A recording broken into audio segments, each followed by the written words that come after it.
अस्सलाम वालेकुम, good morning Faisalabad. कैसे हैं आप सब लोग? आई होप कि आपके दिन का आगाज़ बेहतरीन अंदाज में हो चुका होगा और आपकी मॉर्निंग को और भी मज़ीद खूबसूरत बनाने के लिए जनाब हम आ गए हैं आपके पास, आपकी टेलीविज़न स्क्रीन पर, क्योंकि आपकी मौजूदगी से मेरा दिन तो बहुत ज़्यादा खूबसूरत और हसीन हो जाता है। सेम इसी तरह उम्मीद करती हूँ कि हमारे प्रोग्राम के बाद आप बहुत सारी चीज़ें सीखते भी होंगे, बहुत सारी ऐसी इन्फॉर्मेशन है जिससे आपको आगाही भी रहती होगी और साथ ही साथ आपका दिन भी खुशगवार और खूबसूरत हो जाता होगा, जहाँ पे हम अपनी ज़िंदगियों को खूबसूरत बनाने के लिए बहुत ज़्यादा तंगोदो करते हैं, अपनी दुनियावी मसरूफियत में बहुत ज़्यादा मसरूफ़ रहते हैं। तो कोशिश करें कि कुछ लम्हात निकालें और अल्लाह का शुक्र अदा करें। उसकी दी हुई नेमतों पर शुक्र अदा करना बहुत ज़्यादा ज़रूरी है। जैसे कि हम हमेशा से बात करते हैं कि दूसरों के लिए कोई ऐसी बात नहीं करें जिससे उनकी दिल आज़ारी हो। हमेशा से इस तरह का एटीट्यूड रखें जिससे आप अपनी सोसाइटी में पॉजिटिवली कंट्रीब्यूट कर सकते हैं। तो अल्लाह ताला जो है वो आपको बहुत सारी नेमतें देते हैं, कभी आपको दे के आजमाता है तो कभी आपसे लेकर आजमाता है। तो जब भी आपको रब कोई नेमत देता है तो उस पर उसका शुक्र भी अदा करें और आजिज़ी के साथ, इनकिसारी के साथ उसके हजूर सजदा रेज़ होकर ज़रूर उसकी नेमतों का जो है ना उसके लिए ग्रेटफुल होना चाहिए। कभी कभी हम देखते हैं कि हमारे इर्द गिर्द बहुत सारी ऐसी मिसालें हमें दिखाई देती हैं कि जब भी रब किसी को किसी नेमत से नवाजता है तो हम थोड़ा सा आकड़ में आ जाते हैं। तो खुदा से हमेशा डर के रहना चाहिए, हमेशा झुक कर आजिज़ी के साथ, इनकिसारी के साथ अपनी ज़िंदगी को गुजारना चाहिए। और बहुत सारी ऐसी चीज़ें हमारे इर्द गिर्द हो रही होती हैं जिससे हम अवेयर नहीं होते हैं। तनकीद करना या किसी को हमदर्दी करना बहुत ज़्यादा आसान होता है, लेकिन अगर आप सामने इस्तिताअत हैं और अल्लाह ने आपको इतना दिया, इतना नवाजा है, तो कोशिश करें कि खामोशी से अपने इर्द गिर्द अपने मजबूर बहन भाइयों की ज़रूर मदद करें, क्योंकि हो सकता है आपका हाथ का दिया कहाँ आपके काम आ जाए आपको नहीं पता है। तो कोशिश हमेशा से यही करते रहें कि दूसरों के लिए ढेरों ढेर आसानियाँ पैदा करें, बहुत ज़्यादा सुकून और बहुत ज़्यादा जो है उनके लिए खुशी का सबब बने। क्योंकि अगर आप दूसरे के लिए आसानी पैदा करते हो तो बेशक अल्लाह भी आपके लिए आसानी पैदा करता है। मौसम बदल गया है, बहुत ज़्यादा वायरल इन्फेक्शंस हैं, तो अपना बहुत ज़्यादा ख्याल रखना है। अपनी बॉडी को ज़्यादा से ज़्यादा हाइड्रेट रखने के लिए पानी का मुनासिब इस्तेमाल करें। जब भी बाहर निकलें तो मास्क का इस्तेमाल ज़रूर करें, सनस्क्रीन ज़रूर इस्तेमाल करें। और शहर फैसलाबाद का मौसम कैसा है, इसी के हवाले से जानेंगे हमारे स्पेशल सेगमेंट टुडेज वेदर में।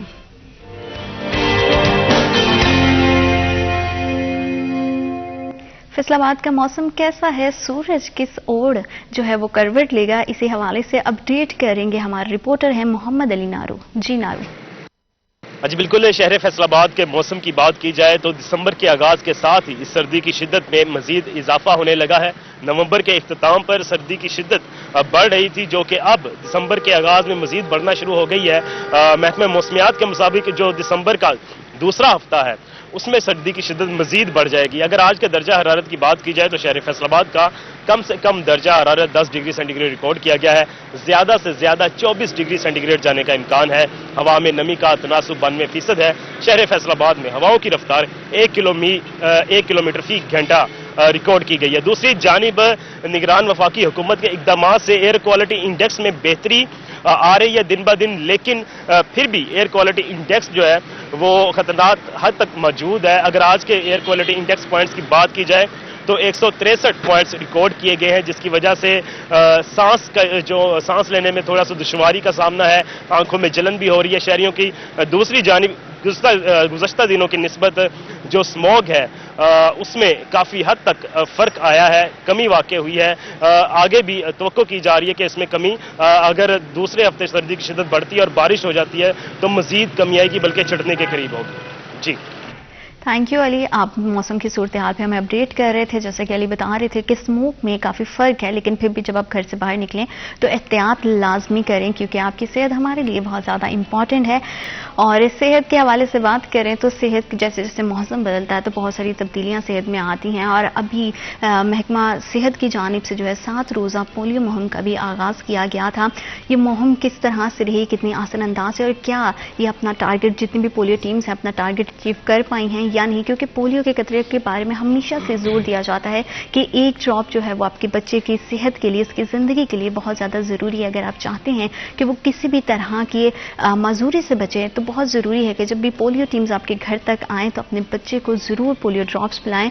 और जो महकमा सेहत की जानिब से 7 रोज़ा मुहिम का आगाज़ किया गया था, ये कितनी आसान अंदाज से गुजरी और किस तरह की इस पर फर्दर अपडेट्स हैं, इसी हवाले से गुफ्तगू करने के लिए आज हमें स्टूडियोज़ में ज्वाइन किया है हमारे सीनियर रिपोर्टर रिपोर्टर हैं अज़ादार हुसैन। अस्सलाम वालेकुम अज़ादार, कैसे हैं आप? Thank you so much for coming. और साथ ही साथ इसी मौजू पे बात करने के लिए हमारे सीनियर रिपोर्टर हैं जहांगीर अशरफ, उन्होंने भी हमें ज्वाइन किया है। अस्सलाम वालेकुम जहांगीर, कैसे हैं आप? Thank you so much for coming. आप दोनों मेहमानों का बहुत शुक्रिया। और कैसी मिजाज हैं, कैसी सेहत है आपकी? जी शुक्र अल्हम्दुलिल्लाह। आजकल आपको पता है कि मौसम जो है वो तब्दील हो रहा है और साथ साथ स्मॉग भी है जी। तो क्योंकि बारिशें नहीं हो रही, बारिशें ना होने की वजह से मौसम जो है खुल नहीं रहा, जिसके सबब अमराज जो है बढ़ते जा रहे हैं, जिसमें नज़ला, जुकाम, खांसी, बुखार जो है वो तकरीबन हर दूसरे तीसरे शख्स को है। बिल्कुल, ये तो वो इन्फेक्शन है जो कोई मौसम की तब्दीली के साथ आता ही आता है। लेकिन अज़ादार 27 नवंबर से 3 दिसंबर तक जो एक मुहिम का आगाज़ किया गया, पोलियो मुहिम, बहुत ज़्यादा इंपॉर्टेंट होते हैं अपने बच्चों को पोलियो के ड्रॉप्स लाना। किस तरह की पूरी कंपेन्स रही और क्या जो पोलियो टीम्स हैं वो अपने हदफ को कम्प्लीट कर पाई हैं? देखिए जिन्हें इस तरह था कि पहले फैसलाबाद, क्योंकि पाकिस्तान का तीसरा का दूसरा बड़ा शहर है, तो यहाँ पे पहले 5 रोज़ा इंसदाद पोलियो मुहिम मनाई जाती थी। तो इस दौरान जो मतलूबा हदफ होता था 15,36,000 30,000, तो उसे जो था वो हासिल किया जाता था 3 रोज़ के दौरान। और बाद में ज़िले इंतज़ामिया के तावन से इसमें 2 रोज़ा तोसीद दी जाती थी, ताकि अगर कोई 3 रोज़ के दौरान बच्चा पोलियो कतरे पीने से महरूम रह गया है तो उसे तलाश किया जा सके और उसे पोलियो के कतरे पिलाए जा सके। तो हमने देखा है कि 5 रोज़ा मुहिम के दौरान भी कुछ बच्चे ऐसे होते थे जो महकमा सेहत इंतज़ामिया को घरों में नहीं मिलते थे। उन्हें महकमा सेहत इंतज़ामिया नाम देती है NA बच्चों का, NA चिल्ड्रन नॉट अवेलेबल, जो इन्हें घरों में नहीं मिल सके। उसके बाद क्योंकि तादाद जो है वो फैसलाबाद के यूनियन काउंसिल की बहुत ज़्यादा है और फैसलाबाद में फिर 5 रोज़ की बजाय इन्होंने तादाद कर दी है 7 रोज़ की, कि 5 रोज़ में मतलूबा हदफ हासिल किया जाएगा और 2 रोज़ जो है इसमें बाद में तोसीद दी जाएगी और उन बच्चों को तलाश किया जाएगा जो कि घरों में नहीं मिल सके। अब हमने 7 रोज़ के दौरान भी यही देखा है और 5 रोज़ के दौरान भी हम यही देखते रहे हैं कि महकमा सेहत जो है वो अपना मतलूबा हदफ जो है वो हासिल नहीं कर पाती। इसकी एक वजह तो ये भी है कि माइक्रो प्लान जो कि तश्कील दिया जाता है कि हमारे ज़िला फैसलाबाद में इतने बच्चे हैं, या तो जो माइक्रो प्लान की रिपोर्ट ज़िले इंतज़ामिया को या महकमा सेहत इंतज़ामिया को मुलाजमीन की जानिब से दी जाती है, वैक्सीनेटर है, ASP है, DSP हजरात हैं, तो या उसमें कहीं कोताही बरती जा रही है या फिर बच्चों को जो है वो सही तरीके से प्रॉपर उनके घरों तक नहीं पहुंच पाते, जिसकी वजह से हम हमेशा ही देखते हैं कि जो कुछ बच्चे ऐसे होते हैं जो रह जाते हैं।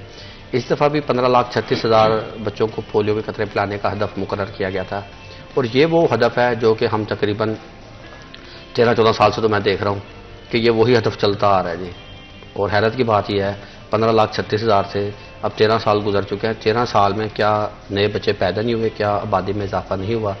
ये एक महकमा सेहत इंतज़ामिया के लिए सवालिया निशान है और हमने कई दफ़ा इसके ऊपर बात भी की है कि हमारा एक मखसूसा टारगेट चलता आ रहा है 15,36,000, क्योंकि फैसलाबाद की जो आबादी है महकमा सेहत के दादोशुमार के मुताबिक, जैसे मैंने मैक्रो प्लान के हवाले से बात की कि जब भी पोलियो मुहिम होती है तो उसके लिए बाकायदा एक मैक्रो प्लान तश्कील दिया जाता है और इस दौरान जो है वो पोलियो वर्कर या महकमा सेहत के जो मुलाजमीन हैं वो घर घर जाते हैं और वहाँ से दादोशुमार लेते हैं। इसके अलावा तमाम हॉस्पिटल्स में के साथ राब्ते में होते हैं कि फैसलाबाद के किस हॉस्पिटल में कितने नए बच्चे जो है वो रोजाना की बुनियाद पे पैदा हो रहे हैं, उसकी एक माहाना बुनियाद पे एक रिपोर्ट भी बनती है। तो हमने देखा है कि फैसलाबाद महकमा सेहत इंतज़ामिया के दादोशुमार के मुताबिक फैसलाबाद की जो आबादी है वो 86,80,000 और 500 कुछ समथिंग उन्होंने ना इसकी रिपोर्ट जारी की है। तकरीबन आप कह सकते हैं कि 87 लाख के करीब फैसलाबाद की आबादी महकमा सेहत इंतज़ामिया की जानिब से शो करवाई गई है।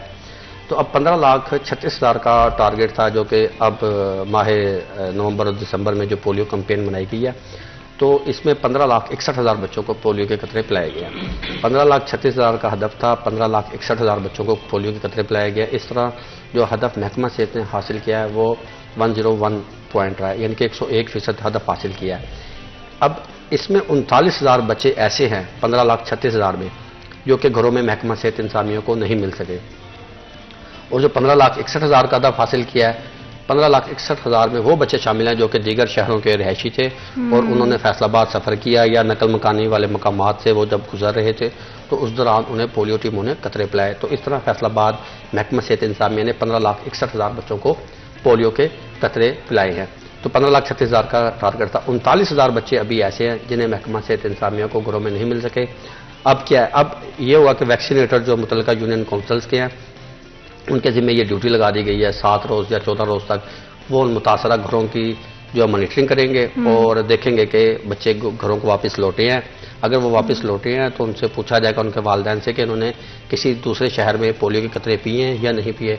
अगर नहीं पिए तो उन्हें पोलियो के कतरे पिलाए जाएंगे। अगर पिए हैं तो उसका जो है बाकायदा अंदराज किया जाएगा। उसकी एक रिपोर्ट जो है वो अलहदा से 7 रोज़ के बाद जो है वो बनाकर डिप्टी कमिश्नर फैसलाबाद और हुकूमत सेहत को भिजवाई जाएगी और उसमें बताया जाएगा कि 39,000 बच्चे ऐसे थे जो कि 7 रोज़ के दौरान घरों में नहीं मिल सके और अब जो है हमने इन्हें तलाश करके पोलियो के कतरे जो पिलाए हैं। हमने इसके साथ साथ देखा है कि अभी पिछली जो पोलियो कैंपेन गुजरी है तो उसमें 400 के कुछ बच्चे ऐसे थे, क्योंकि जब इंसदाद पोलियो मुहिम मनाई जाती है तो इसे बाद में मॉनिटर किया जाता है। मॉनिटर कौन करता है? WHO की जानिब से जो टीमें तश्कील दी गई हैं वो विजिट करती हैं और वो मुख्तलिफ इलाकों में जाती हैं और वहाँ पे जाके बच्चों को चेक करती हैं कि इन बच्चों ने पोलियो के कतरे पिए हैं या नहीं पिए। तो वो इसकी एक रिपोर्ट बनाती है। अगर कहीं सी यूनियन काउंसिल में अगर एक बच्चा भी मिल जाए उन्हें तो वो उस यूनियन काउंसिल को फेल करार दे देते हैं कि ये यूनियन काउंसिल फेल हो गई है। फैसलाबाद में हमने देखा है कि 16, 17, 18, 19 यूनियन काउंसिल तक जो है वो फेल करार दी गई है। मुख्तलिफ यूनियन काउंसिल में जो है वो इन्हें बच्चे ऐसे मिले हैं जिन्होंने पोलियो के कतरे नहीं पिए।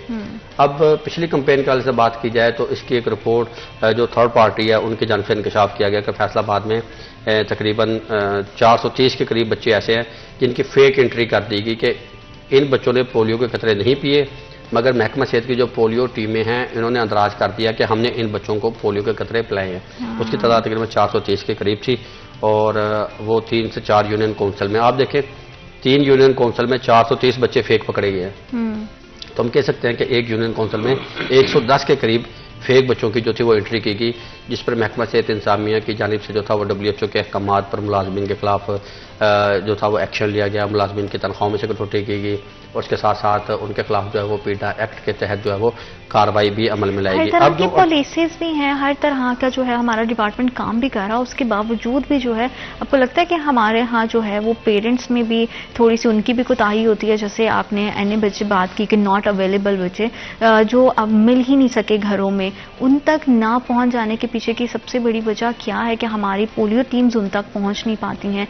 क्या पेरेंट्स उस तरह से कोऑपरेटिव नहीं हैं या इसके पीछे कोई और वजह है? देखिए, जब पोलियो टीमें घर घर जाती हैं तो उन्हें ज़ाहिर बात है मज़ाहमत का सामना भी करना पड़ता है और जब पोलियो टीम जाती है तो उसमें ज़्यादातर ख़वातीन भी होती हैं और जब वो कहीं जाती हैं तो उन्हें ज़ाहिर बात है मज़ाहमत का सामना करना पड़ता है और कई दफ़ा हमने बाकायदा तौर पर इसके ऊपर रिपोर्ट भी की है। फिर जहाँ पे उन्हें मज़ाहमत का सामना करना पड़ता है, जो हमारे दोस्त होते हैं या महकमा सेहत के अफसरान हैं, वैक्सीनेटर जो है महकमा सेहत के अफसरान को आगाह करते हैं, फिर महकमा सेहत के अफसरान हम तक सही हासिल करके तो वो हमारे नोटिस पूरा एक प्रोसेस है जिसमें मुझे लगता है कि वालिदैन को भी जहांगीर उतना ही ज्यादा कोऑपरेटिव होने की जरूरत है जितनी हमारी टीम इसमें ना मैं जिन्नत आपको एक वाक़या बताने लगा हूँ कि गुज़िश्ता दिनों में याद है तकरीबन 2016 या 17 की बात थी, तो एक पुलिस ऑफिसर की जानिब से उसकी मिसेज की जानिब से जो था पोलियो कतरे पिलाने से इनकार किया गया। CPO फैसलाबाद वो तैनात थे उस टाइम, मैं नाम नहीं लूँगा था। तो अब मुझे वैक्सीनेटर ने बताया कि फ़लाँ CPO साहब के हम घर गए हैं और तीसरा दिन है, हम आज मुसलसल चक्कर लगा रहे हैं, वो पोलियो के कतरे नहीं पिला रहे। तो हमें स्टोरी का पता चला तो हमने जो है बाकायदा महकमा सेहत इंतजामिया से रब्ता किया CO साहब से।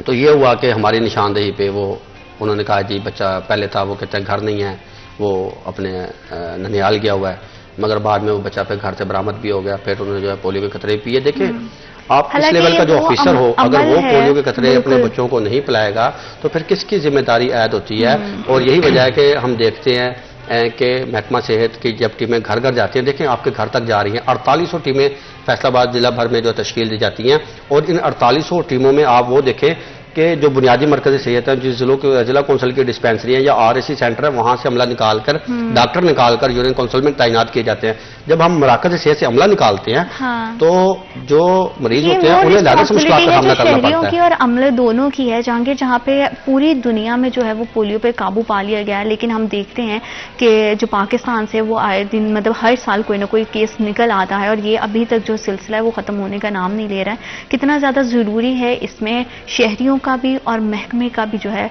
वो इक्वली किरदार अदा करना? अच्छा, वैसे मेजोरिटी अब इस चीज को मानती है और बच्चों को कतरे पिलवाती है, लेकिन जब मिसिंग की बात हो रही है तो मेरा ख्याल है, जो मेरी ऑब्जर्वेशन भी है, कि अक्सर औकातकार वो होते हैं जब बच्चा स्कूल गया होता है, तो टीमें घर पहुंची होती हैं और बच्चा स्कूल होता है, पेरेंट्स की तरफ से ये कह दिया जाता है कि बच्चा स्कूल गया है, और अक्सर जगहों पर स्कूल में ही कतरे पिला दिए जाते हैं। तो ये लाजिम नहीं कि बच्चा जिस यूनियन काउंसिल का रहायशी है वो उसी यूनियन काउंसिल के स्कूल में पढ़ रहा हो। तो ये क्लैश आ जाता है कि बच्चा कहीं और किसी और यूनियन काउंसिल के खाते में से वो कतरे पी गया, और इनका सारा रिकॉर्ड मेरा ख्याल है कि मैनुअल है, जिसकी वजह से वो मैच नहीं हो पाता कि ये बच्चा दूसरी यूनियन काउंसिल के स्कूल से जाके कतरे पी आया है।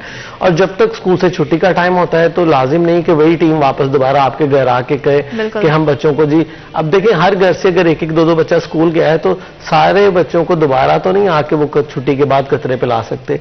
तो मेरा ख्याल है कि अक्सर जगहों पर ऐसा हो जाता है कि बच्चे घर पे अवेलेबल ना होने की सबसे बड़ी वजह उनका स्कूल जाना है।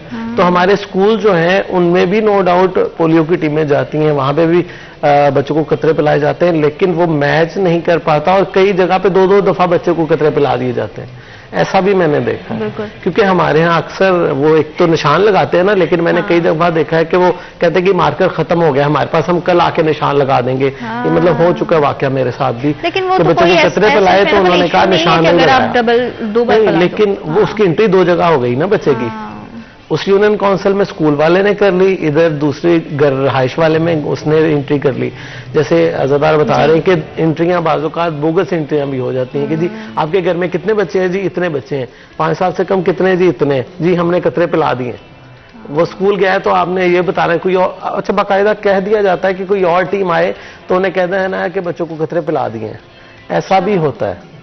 तो टीमें जो हैं वो पेरेंट्स को एतमाद में लेके ये भी कर देती हैं कि आपका बच्चा अगर स्कूल गया है तो कोई और टीम आए तो उन्हें कहें कतरे पिला दिए, या ये कंफर्म कर दें कि स्कूल से पिला दिए हमने। तो दोनों तरफ से, पेरेंट्स की तरफ से भी बाज़ औक़ात ये झूठ बोल दिया जाता है कि स्कूल से कतरे पिला दिए गए हैं, और बाज़ औक़ात जो पिलाने वाले वैक्सीनेटर्स वगैरह होते हैं वो खुद भी कह देते हैं कि कोई और टीम आए तो उसको बता देना कि हम आपको ओके करके जा रहे हैं। तो ये दोनों तरफ से ये, क्योंकि ओवरऑल हमारे जहां भी सर्वे इन्वॉल्व होता है ना, उसकी क्रेडिबिलिटी जो है ना वो पूरी दुनिया में डाउटफुल हो जाती है। सर्वे कभी भी रियलिटी बेस पॉसिबल ही नहीं है कि 100% एक्यूरेसी हो। पूरी दुनिया में सबसे ज्यादा एतराज सर्वे पे ही होता है। अच्छा, इसमें मैं एक निशानदेही करता चलूँ, बल्कि हमारे लिए क्या कहते हैं, एक मतलब यह बात बनी हुई है कि अगर हमने किसी दूसरे मुल्क जाना है तो उसके लिए हमने पोलियो के कतरे का जो सर्टिफिकेट है वो हमने लाजमी लेना। उसके लिए अगर आप महकमा सेहत के दफ्तर जाएं तो आपको सैकड़ों की तादाद में अफराद लाइन में लगे हुए होंगे और पोलियो के कतरे पीने के लिए, एक सर्टिफिकेट हासिल करने के लिए वो पोलियो के कतरे पी रहे हैं। जब टीमें घर घर जा रही हैं और बच्चों को पोलियो के कतरे पिला रही हैं तो तब हमने बच्चों को पोलियो के कतरे नहीं पिलाने, बल्कि मज़ामत का सामना करना है। जब हमने किसी दूसरे मुल्क जाना है तो तब हमने जो है अपने बच्चों को जब पोलियो के कतरे पिलाने। अच्छा, अब इसमें एक जो बात मैं बताना चाहता हूँ कि फैसलाबाद में 2008 के बाद सरकारी सतह पे अभी तक कोई भी बच्चा जो है वो अल्हम्दुलिल्लाह पोलियो केस रिपोर्ट नहीं हुआ। यानी कि 2008 से फैसलाबाद अल्हम्दुलिल्लाह पोलियो से पाक चला आ रहा है। अब सीवरेज के हवाले से जो है वो सैंपल लिए जाते हैं। फैसलाबाद में 2 से 3 मकामात ऐसे हैं जहाँ से महकमा सेहत की टीमें, WHO की टीमें जो है वो सैंपल लेती हैं और इन्हें जो है वो NIH इस्लामाबाद जो है भिजवाया जाता है। अब NIH इस्लामाबाद भिजवाया जाता है जिसे national institute health sciences of Islamabad कहा जाता है। तो वहाँ से बाकायदा तौर पे सैंपल की एक रिपोर्ट आती है कि सीवरेज में जो है वो पोलियो वायरस पाया गया है या नहीं पाया गया। अल्हम्दुलिल्लाह फैसलाबाद में साल 2022 नवंबर के महीने के बाद अब तक दिसंबर 2023 तकरीबन 1 साल 1 माह हो चुका है। अभी तक फैसलाबाद में जो है वो 1 साल तकरीबन 13 माह से जो है वो अभी तक सीवरेज में जो है वो पॉजिटिव रिपोर्ट मसूल नहीं हो रही, नेगेटिव रिपोर्ट मसूल हो रही है। इसका मकसद ये है कि अल्हम्दुलिल्लाह फैसलाबाद जो है वो पोलियो से अब तक पाक है, क्योंकि इससे पहले हमने देखा है कि हर साल तकरीबन 2 से 3 या 4-5 दफ़ा भी हमने देखा है कि सीवरेज में जो है वो पोलियो की मुस्बत रिपोर्ट मसूल होती रही है। और इसके ऊपर हमने मुख्तलिफ दफ़ा ज़िले इंतज़ामिया से, महकमा सेहत इंतज़ामिया से बात भी की है, क्योंकि 2 पॉइंट्स ऐसे हैं जहाँ से महकमा सेहत इंतज़ामिया जो है वो सैंपल कलेक्ट करती है। उसमें एक एचकेरा का मुकाम है और उसके साथ साथ एक सतियाना रोड पे अहमदाबाद या अहमदनगर के नाम से है, वहाँ से जो है वो सैंपल लिए जाते हैं और उन सैंपल को लेकर जो है वो NIH भिजवाया जाता है। तो हमने कई दफ़ा ये सवाल किया कि एचकेरा के मुकाम पे ही क्यों जो है वो पॉजिटिव सैंपल मसूल होता है, हालांकि इसके अलावा मुख्तलिफ पॉइंट्स वगैरह बनते हैं, वहाँ से भी सैंपल लिए जाते हैं। खैर ये इनकी कोई अपनी हिकमत अमली होगी कि क्या वो बिल्कुल हिकमत मैं अमली आपकी बात अपनाते को हैं। यहीं से आगे बढ़ाऊंगी। वक्त तो एक छोटी सी ब्रेक का, will be right back after a short break.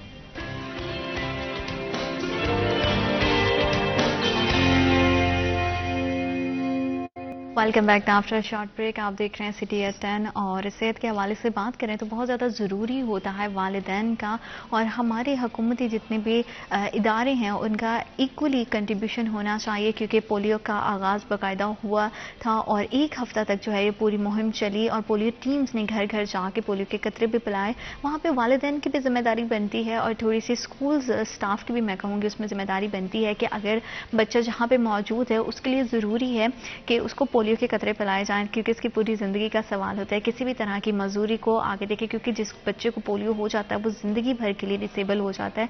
तो कोशिश करें कि जब भी पोलियो टीम्स आपके घर तक आएँ तो आप इस चीज़ को मेक श्योर करें कि आप अपने बच्चे को पोलियो का एक कतरा पिलाएं, क्योंकि पोलियो का एक कतरा आपके बच्चे की ज़िंदगी के लिए, उसके मुस्तकबिल के लिए बहुत ज़्यादा ज़रूरी है। और किस तरह से ये पूरी मुहिम रही, कितना ज़्यादा जो है इस हदफ को कंप्लीट किया गया कि पूरे पाकिस्तान में, क्योंकि डिफरेंट जगह पे जो है वो पोलियो टीम्स ने जाकर घर घर जाकर जो है बच्चों को पोलियो के कतरे पिलाए। तो बच्चों की सेहत बहुत ज़्यादा ज़रूरी है, वालिदैन का इसमें कितना अहम किरदार होना चाहिए, इसी हवाले से मज़ीद बात करेंगे। अज़ादार, जैसे आपने बताया है कि समटाइम बहुत सारी फेक एंट्रीज़ भी हुई हैं, तो फेक एंट्रीज़ के पीछे होने की वजह ये थी कि बच्चे घरों पर नहीं मिले या उन बच्चों को जो है वो पोलियो के कतरे पिलाए ही नहीं गए, क्योंकि जैसे हम पहले भी बात कर रहे थे कि समटाइम वो स्कूल टाइमिंग होती है, बच्चे जो है वो पोलियो टीम्स अगर स्कूल्स में हैं तो वहाँ पे बच्चे पी लेते हैं, लेकिन घर में जो है वो बच्चे को नॉट अवेलेबल जो है वो डिक्लेयर कर दिया जाता है। तो इस तरह से तो बड़ा एक जो है पूरी रिपोर्ट में तजाद सा पैदा हो जाता है।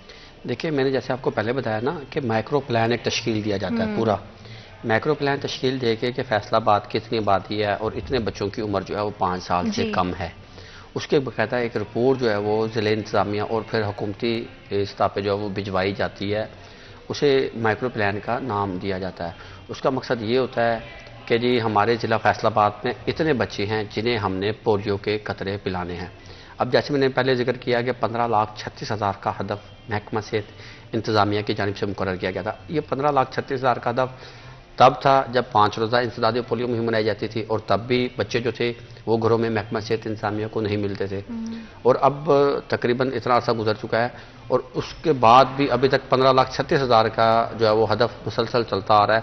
और टीमें जो हैं वो 4800, पहले भी 4800 होती थी और आज भी जो 4800 टीमें जो काम कर रही हैं। अब ये हुआ है कि दिनों की तादाद जो है वो 5 से बढ़ाकर 7 कर दी गई है, मगर कहीं ना कहीं तो नाकामी या कहीं ना कहीं बद इंतज़ामी के लिए इसे या कहीं ना कहीं नाअहली जो है वो देखने में नज़र आ रही है, जिसके सबब जो है वो अपना मतलूबा हदफ जो है वो क्यों हासिल नहीं किया जा सकता। ये एक लम्हा फ़िक्री है कि 39,000 बच्चे फैसलाबाद की एक बहुत बड़ी तादाद बनती है, ये ज़िले की बता रहा हूँ, 39,000 बच्चे जो कि महकमा सेहत की टीमों को घरों में नहीं मिल सके। देखें, एक सवाल फिर यह भी उठता है महकमा सेहत की इंतज़ामिया पर कि जो मुतलका यूनियन कौंसिल में तैनात यूसी यूनियन कौंसिल के जो वैक्सीनेटर हजरात हैं, वो आपको पता है कि मुख्तलिफ 12 अमराज के हवाले से, जिसमें हेपेटाइटिस बी, सी है, इसके अलावा खसरा है, पोलियो है, तशन्नज है, खन्नाक है, 12 के करीब वबाई अमराज बनते हैं।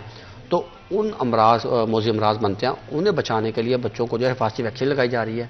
ठीक है, अब यूसीएमओ को पता होता है, यूसीएमओ कह रहा हूँ वैक्सीनेटर को पता होता है कि इस फलां घर में इतने बच्चे हैं, क्योंकि लेडी हेल्थ वर्कर्स भी घर घर जा रही हैं जी। इसके बावजूद महकमा सेहत के पास उन बच्चों के वालिदैन का नंबर ना होना और ये मालूम ना करना कि ये बच्चा अगर किसी दीगर दूसरे शहर गया है तो कहाँ गया है, क्यों गया है। जाहिर बात है आजकल आपको पता है जदीद टेक्नोलॉजी का दौर है, हर घर में तकरीबन अगर 5 अफराद रह रहे हैं तो 5 अफराद के पास 8 मोबाइल होंगे जी, कम अज़ कम, क्योंकि हर शख्स ने 2-2 मोबाइल तो आम रखे हुए हैं जी। तो आज के दौर में साथ वाले से रब्ता करना कितना एक मुश्किल है कि हम ये नहीं पता करा सकते कि अगर बच्चा दूसरे शहर गया है तो वहाँ पे जाके इसने वालिदैन से रब्ता करके कि पोलियो के कतरे पिए हैं या नहीं पी, ये अभी तक हम जो है वो इसके ऊपर जो अभी तक अभी हम अबूर हासिल नहीं कर सके। और यही वजह है कि फेक एंट्रियाँ होती हैं, हदफ हासिल किया जाता है। अगर हदफ देखें, जब हदफ दे दिया जाता है तो मुलाजमीन पर यह लाजम हो जाता है कि उन्होंने हदफ हासिल करना है। अगर वो हदफ हासिल नहीं करते तो शौकात होता है, उन्हें जवाब देना पड़ता है। यही वजह है कि वो फेक एंट्रियां डालने पर मजबूर होते हैं। लेकिन फेक एंट्रीज जैसे आपने बताया कि हुई हैं और सारी बात आप बता रहे हैं, तो फेक एंट्रीज का इसका मतलब है कि पता है कि फेक एंट्रीज हुई, तो इसके बाद का रिएक्शन फिर महकमे की तरफ से क्या हुआ कि अगर आपने एक बच्चे को पोलियो के ड्रॉप्स पिलाए ही नहीं हैं तो किस तरह से उसके एंट्री हो गई, और जब वो ये चीज़ डिस्क्लोज होती है तो उसके बाद का फिर क्या लाहे अमल रहता है? देखें, मैंने जैसे इससे पहले भी जिक्र किया था पहले ब्रेक में कि 3 यूनियन कौंसिल ऐसी हैं जहाँ पे 25 के करीब मुलाजमीन बनते हैं जिन्होंने 430 के करीब बच्चों की जो फेक एंट्रियां, बोगस एंट्रियों का जो था वो अंदराज किया। अब 32 मुलाजमीन की जो थी वो तनख्वाह तकरीबन 5-5 दिन की तनख्वाह काटी गई और साथ साथ पीडा एक्ट के तहत उनके खिलाफ कार्रवाई भी अमल में जो है लाई गई ताकि मुलाजमीन जो है ये दोबारा ऐसी हरकत ना करें। ना सिर्फ ये मुलाजमीन बल्कि इसके अलावा तमाम मुलाजमीन को ये मैसेज चला जाए कि वो ऐसी हरकत ना करें। अगर वो ऐसी हरकत करेंगे तो उनके खिलाफ जो है वो महकमाना कार्रवाई अमल में लाई जाएगी। अब इसमें क्या होता है, जो 4800 टीमें महकमा सेहत इंतजामिया ने तश्कील दी हैं, ये सारी की सारी सरकारी सतह पे मुलाजमीन नहीं हैं। इनमें कुछ ऐसे हैं जो कि प्राइवेट अफराद हैं और उन्हें जो वैक्सीनेटर होता है मुतलका यूनियन कौंसिल का, वो ऐसे अफराद को जो है वो ट्रेन करता है। उनके बाकायदा जो डॉक्यूमेंट्स हैं वो लाहौर भिजवाए जाते हैं और उन्हें जो है बतौर पोलियो वर्कर जो है वो टीम में शामिल किया जाता है और वो बच्चे जो हैं वो बच्चों को पोलियो के कतरे पिलाते हैं। और अगर उनकी तादाद के हवाले से बात की जाए तो उनकी भी अच्छी खासी तादाद फैसलाबाद में मुलाजमीन की बनती है जो कि प्राइवेट तौर पर काम कर रहे हैं, मगर उन्हें जो है वो इसकी उजरत रोज़ाना की बुनियाद पे जो है वो फराम महकमा सेहत इंतजामिया की जानिब से की जाती है।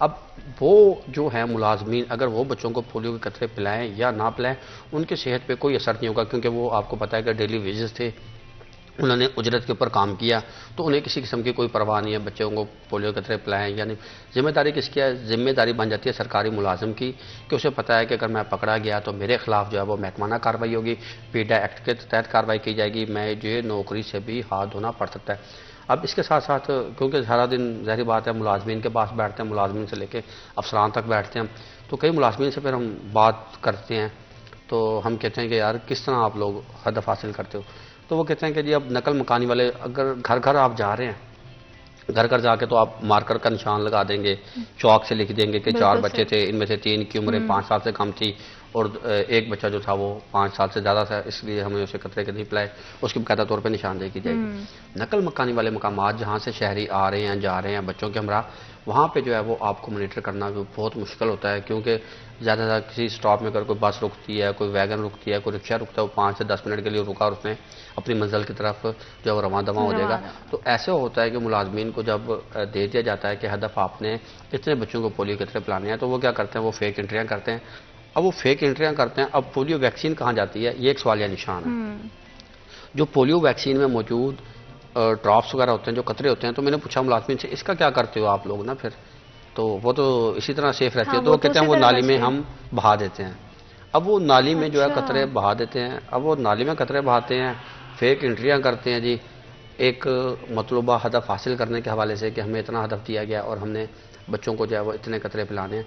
तो ये वो मुहर्रकात हैं जो कि पोलियो के हवाले से फिक्रिया भी है ना कि अगर आप सिर्फ अपना टारगेट अचीव करने के लिए फेक इंटरेस्ट भी कर रहे हो, वैक्सीनेशन जो कि बहुत ज़्यादा इंपॉर्टेंट है, उसका एक ड्रॉप जो है जहाँ पे हम इस चीज़ पे हमेशा से जोर देते हैं, डिफरेंट तरह की जो है वो अवेयरनेस कैंपेन्स भी चलाई जाती हैं ताकि लोगों को पता हो कि कितनी ये चीज़ इंपॉर्टेंट है, वहाँ पे वैक्सीनेशन को ज़ाया कर देना इस तरह से जस्ट इस पर्पज़ के तहत कि हमारा जो है वो हदफ कंप्लीट हो जाए, तो इसके खिलाफ तो बड़ा सख्त एक्शन होना चाहिए।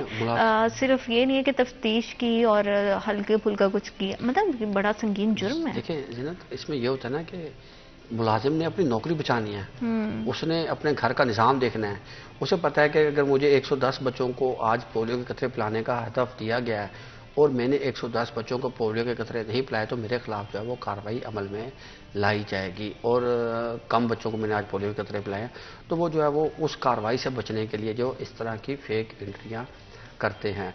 अब होता क्या है, देखें आप तसव्वुर नहीं कर सकते, पिछले दिनों में महकमा सेहत के किसी अफसर के पास बैठा होता तो वो कहते हैं कि ये पोलियो के ड्रॉप्स इतने महंगे होते हैं कि आम शहरी जो है वो अफोर्ड नहीं कर सकता कि अपने बच्चों को पोलियो के कतरे खरीद कर पिला सके। और ऐसे में हुकूमत की जानिब से बच्चों को माजूरी से बचाने के लिए पोलियो के कतरे पिलाए जा रहे हैं और वो फ्री में पिलाए जा रहे हैं, तो कह सकते हैं कि ये एक हुकूमत का एक खुश आइंद और एक एहसन कदम है हमारे बच्चों के लिए और मुस्तकबिल को जो है वो महफूज बनाने के लिए कि हमारे बच्चों में जो देखें पाकिस्तान में भी पोलियो केसेस रिपोर्ट हो रहे हैं। क्यों रिपोर्ट हो रहे हैं? उसकी वजह यही है जो मैं इस प्रोग्राम में डिस्कस कर रहा हूँ कि हम बच्चों को पोलियो के कतरे नहीं पिलाते और हम फेक एंट्रियाँ कर देते हैं। बेशक देखें निज़ाम जो है मज़ीद बेहतर होता जा रहा है, मज़ीद मजबूत होता जा रहा है कि 430 बच्चे जो पकड़े हैं वो किसी ना किसी सिस्टम के तहत ही पकड़े गए हैं ना कहीं तो मॉनिटर हो रहे हैं। जैसे मैंने ब्रेक के दौरान में जिक्र कर रहा था कि एक पोलियो वर्कर है जिसने बच्चों को पोलियो के कतरे पिलाने हैं, उसने पोलियो के कतरे पिलाए एक शख्स ने और वो साइड पे हो गया। अब उस जिस बच्चे ने पोलियो के कतरे पिए हैं, अब उसे चेक कितने अफराद ने करना है जी? 10 अफसरान ने उसे चेक करना है जी। पोलियो के कतरे किसने पिलाने हैं? एक शख्स ने। और उसे चेक करने के लिए 10 अफराद मौजूद हैं जी कि उन्हें चेक करना है जी कि इस बच्चे ने पोलियो के कतरे नहीं पिए या नहीं पिए। वो उस तक पहुंचते हैं, किसी तक पहुंच पाते हैं, किसी तक नहीं पहुंच पाते। जैसे मैंने बताया कि एएसपी चेक करता है, ये वो मामला है कि जिसमें सबकी जिम्मेदारी इंडिविजुअली होनी चाहिए और हर तरह के टीम मेंबर्स को भी सिर्फ टारगेट नहीं देखना चाहिए, उसकी ये समझना चाहिए।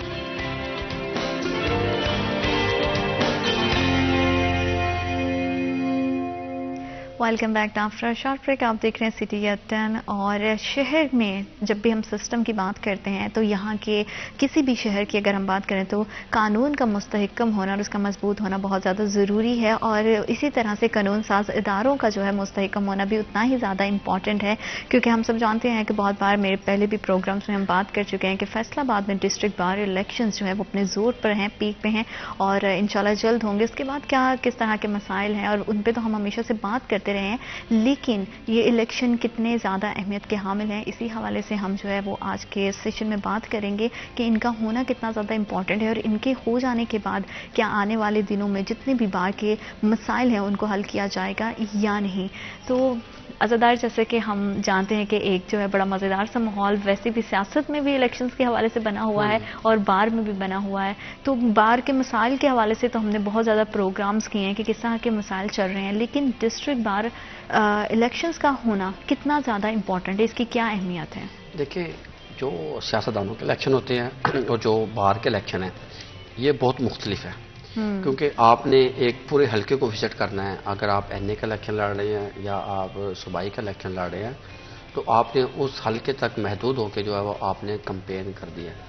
अब जो डिस्ट्रिक्ट बार के इलेक्शन होते हैं वो तो है कचहरी के अहाते तक महदूद जी, या आपने कचहरी के अहाते तक ही रहना है। वहाँ पे आप चैम्बरों का विजिट करेंगे, वकला से फर्दन जो है मुलाकात करेंगे और उससे जो है वो वोट के हवाले से कायल करेंगे कि आप मुझे जो है वो वोट दें।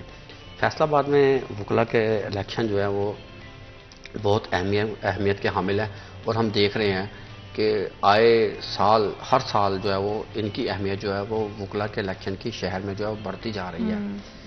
इसकी एक वजह यह है कि क्योंकि वकला एक ख़ास कम्युनिटी है, एक माशरे में जो है वो एक अहम मकाम हासिल है और यही वजह है कि इनके इलेक्शन जो है वो बहुत अहमियत के हामिल होते हैं। आप देखें, एक डिस्ट्रिक्ट बार का सदर बन जाना और एक सेक्रेटरी बन जाना ये एक बहुत एजाज़ की बात होती है। हाँ जी। और आप यकीन करें कि जब इलेक्शन होते हैं डिस्ट्रिक्ट बार के तो हम वहाँ पे एमपी एमएनए हजरात को देखते हैं कि वो सुबह से अपने हामियों की सपोर्ट के लिए आते हैं और रात तक वो जो है वो एमपी एमएनए हजरात जो है वो अपने हामियों की सपोर्ट के लिए कचहरियों में मौजूद रहते हैं। आप खुद अंदाज़ा लगाएं कि कितनी अहमियत के हामिल हैं। और इसके साथ साथ अब इलेक्शन जो है वो बहुत महंगे होते जा रहे हैं डिस्ट्रिक्ट बार के। मैंने एक सदर के उम्मीदवार से उनका इंटरव्यू किया, वो फोत हो चुके हैं अब। तो उन्होंने मुझे बताया कि मेरा 3 करोड़ रुपये अब तक इलेक्शन के ऊपर जो है वो ख़र्चा आ चुका है और अभी मज़ीद जो है वो दिन रहते हैं तो अभी इसके ऊपर मज़ीद ख़र्चा जो आएगा। तो अब फैसलाबाद में अगर आपने सदर या सेक्रेटरी का इलेक्शन लड़ना है तो आपको जो है वो एक एमपीए या एक एमएनए बनने से ज़्यादा आपको जो है वो वहाँ पे इन्वेस्टमेंट करनी पड़ेगी, खर्चा करना पड़ेगा। अब होता क्या है, डिस्ट्रिक्ट बार का जो सदर या सेक्रेटरी का उम्मीदवार है, इन दोनों की बात इसलिए कर रहा हूँ कि खर्चा भी ज़्यादा यही करते हैं और सीटें जो अहम होती हैं वो यही 2 सीटें अहम होती हैं। अब आपने 3000, 3500, 4000 किलो को खाना देना है जी और 5 से 6 आपने खाने देने हैं जी। तो एक गुज़िश्ता दिनों जो सदर डिस्ट्रिक्ट बार बने हैं, तो उनके भाई मुझे बता रहे थे, कहते हैं कि मैंने फलाने क्लब में जो है खाना दिया है और हमें एक खाना जो है वो 20 लाख रुपए में पड़ा है। तो 6 खाने दिए हैं, अगर उन्होंने 6 खाने दिए हैं 1 करोड़ 20 लाख के, तो वो सीधे सीधे सिर्फ उन्होंने वकला को खाना खिलाया। बड़े खानों की बात कर रहा हूँ, जो छोटे छोटे 20-20, 25-25, 30-30 अफराद के छोटे छोटे खाने हो रहे हैं, दोपहर के टाइम जो खाने हो रहे हैं या इशाइया रात के टाइम हो रहा है, तो उसका अभी जिक्र ही नहीं कहीं किया जा रहा। तो इसलिए वो कहते हैं कि अब इलेक्शन जो फैसलाबाद में सदर या सेक्रेटरी के जो इलेक्शन है वो 5 से 6 करोड़ रुपए तक पहुंच चुके हैं। अगर आपके पास 5 से 6 करोड़ रुपए अगर आपके पास है तो आप इलेक्शन के ऊपर इन्वेस्टमेंट कर सकते हैं और आप सदर और सेक्रेटरी के इलेक्शन के हवाले से जो है वो इलेक्शन के लिए बतौर कैंडिडेट सामने आ सकते हैं और आप जो है वो इलेक्शन जीत सकते हैं। यहाँ पे अब हमने ये भी देखा है कि ज़्यादातर जो प्रैक्टिसिंग लायर है जिनकी वकालत है, देखें जब आप सदर या सेक्रेटरी बनते हैं तो आपके कंधों के ऊपर बहुत ज़्यादा जिम्मेदारी आयद हो जाती है, क्योंकि आपने वकला के हवाले से भी तमाम उनके जो मसाइल हैं उन्हें हल करने के लिए आपने deputy commissioner, RPO, CPO office या मुख्तलिफ महकमों के जो है वो आपने चक्कर लगाने हैं, वहाँ पे आपने काम के लिए जाना है, आपने अपने वकला को जो है वो टाइम देना है। तो आपकी जो प्रैक्टिस है वो मुतासर हो सकती है और जो साइल जिसने आपको बतौर आपको फीस दी हुई है बतौर वकील कि आपने उसका केस लड़ना है, तो आप उसे जो है वो टाइम नहीं दे सकते। तो हमने देखा है कि प्रैक्टिसिंग लायर जो है वो बहुत कम इस साइड पे आते हैं सदर या सेक्रेटरी के इलेक्शन के हवाले से या दीगर जो यहाँ पे सीट्स होती हैं उसके हवाले से, वो अपनी सिर्फ प्रैक्टिस तक ही महदूद रहते हैं क्योंकि उनके पास टाइम नहीं होता। और इलेक्शन में हमने ज़्यादातर देखा है कि जो प्रैक्टिसिंग लायर नहीं है वो अब ज़्यादातर इंटर होते हैं और वो सारी बात है जागीरदार होते हैं, ज़मींदार होते हैं या फिर वो सरमायाकार होते हैं, तो उनके पास पैसों के जो बहुत ज़्यादा उन्हें किसी पैसों की कमी का सामना नहीं करना पड़ता। वो आके इन्वेस्टमेंट करते हैं और वो सदर या सेक्रेटरी के तौर पे जो सेलेक्ट होते हैं, फिर वो देखा है कि ज़ाहिर बात है जब कोई सदर या सेक्रेटरी बन जाता है तो फिर 5000 से ज़्यादा वकला कि उसके ऊपर जिम्मेदारी बन जाती है कि उसने इनके मसाइल को हल करना है। और फिर ज़ाहिर बात है फिर वकला जो है सारा दिन फ़ोन करते हैं कि आपने फ़लानी जगह जाना है, फ़लानी जगह जाना है, मेरे साथ जाना है, कोई कहता है आपने मेरे साथ जाना है, तो एक बहुत ज़्यादा जिम्मेदारी आयद हो जाती है। तो इसलिए वो टाइम इस तरह नहीं दे सकता जिस तरह उसे साइल को या अदालतों को जो है वो टाइम देना चाहिए। फिर आपको पता है कि आए रोज़ हम देखते हैं कि वकला हज़रात की लड़ाई के हवाले से जो है वो वाक़यात पेश आते हैं, तो वहाँ भी आपने पहुँचना है, कुछ सुलह सफाई करवानी है। तो ये हम देखते हैं कि बहुत सारे इलेक्शंस होते हैं और जो है वो बढ़ चढ़ के इलेक्शंस में हिस्सा भी लिया जाता है। तो आई एम श्योर जो है वो हर साल ये इलेक्शन और मसाइल का हल हो सके। आपका बहुत शुक्रिया, आपने हमें हमारे प्रोग्राम को वक्त दिया। और इलेक्शन के हवाले से जो है हम हमेशा से जो है उसकी चर्चा करते हैं, लेकिन उम्मीद करते हैं कि आने वाले टाइम में जब भी ये इलेक्शन हो तो इसका जो है नतीजा बड़ा मुस्बत निकले। वक्त एक छोटी सी break, I will be right back after a short break.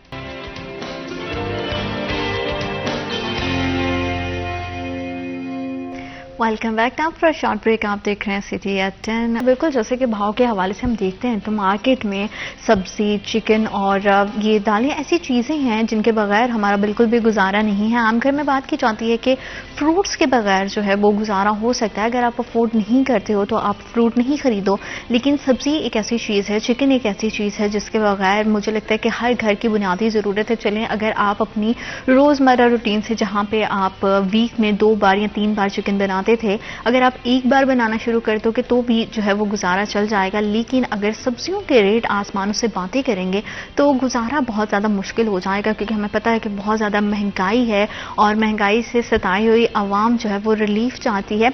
अंडे की अगर बात करें, जिस तरह से अभी मैं सुन भी रही थी, बिलाल बता रहे थे कि अंडे के रेट्स बहुत ज़्यादा बढ़ा दिए गए हैं। तो डॉक्टर तो हमें वैसे ही जो है वो कहते हैं कि आपको वीक में जो है वो एटलीस्ट आप 3 अंडे ज़रूर इस्तेमाल करें। और मौसम भी बदल रहा है तो डिफरेंट तरह के हम देखते हैं कि अशिया में जिस तरह से सूप्स हो गए हैं, डिफरेंट तरह के हम रेसिपीज़ बनाते हैं, तो ये वो सारी इंग्रेडिएंट्स हैं जिसका इस्तेमाल हम अपनी रोज़मर्रा रूटीन में कर रहे होते हैं। लेकिन बड़ी ही एक कह सकते हैं कि अनफॉर्चुनेट सी सूरत हाल है कि हमारे यहाँ जिस तरह से मौसम बदलता है, जैसे शादियों की भी हमने बात की, जिस तरह शादियों का सीज़न है, जैसे ही सीज़न किसी चीज़ का आता है तो बहुत ज़्यादा हमें जो है वो बढ़ते हुए रेट्स दिखाई देते हैं, जो कि बड़ी एक अजीब सी सूरत हाल है। होना तो इस तरह से चाहिए कि जैसे ही कोई सीज़न आता है, चाहे वो शादी का हो, चाहे वो सर्दी का मौसम है, क्योंकि हम सब जानते हैं कि कुछ चीज़ें ऐसी होती हैं जो सीजनल होती हैं, जिसको सारा साल हम इस्तेमाल नहीं कर पाते हैं, उन चीज़ों का इस्तेमाल बहुत ज़्यादा ज़रूरी हो जाता है। बहुत सारे लोग ऐसे होते हैं कि पहले ऐसा होता था कि जैसे ही मौसम चेंज होता है, कोई नया फ्रूट आपको देखने में मिलता है, जैसे मौसमी हो गई, माल्टा हो गया, इस तरह के जितने भी फ्रूट्स हैं उसका इस्तेमाल बड़ा आम होता था। लेकिन अगर अब जो है वो फल आम शहरी की पहुंच से दूर हो जाएगा तो किस तरह से हम जो है वो अल्लाह की दी हुई निमतों का जो है उससे लुत्फानंदोज हो सकेंगे। तो बस हमेशा से यही कोशिश होती है हमारी भी, हमारे प्रोग्राम के थ्रू के हम आप तक जो है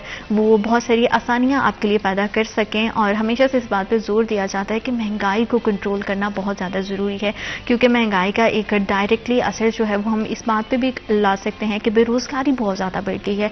माशरे में जब बेरोज़गारी होती है तो हालात ज़िंदगी जो है वो बहुत ज़्यादा मुश्किल और बहुत ज़्यादा तंग हो जाती है। तो बस सर्दी का मौसम है और हर किसी का दिल चाहता है कि वो मौसम के लिहाज से जो है वो डिफरेंट तरह की चीज़ें खाए। और वैसे भी बहुत सारे लोग हमारे यहाँ जो है वो फूडी होते हैं।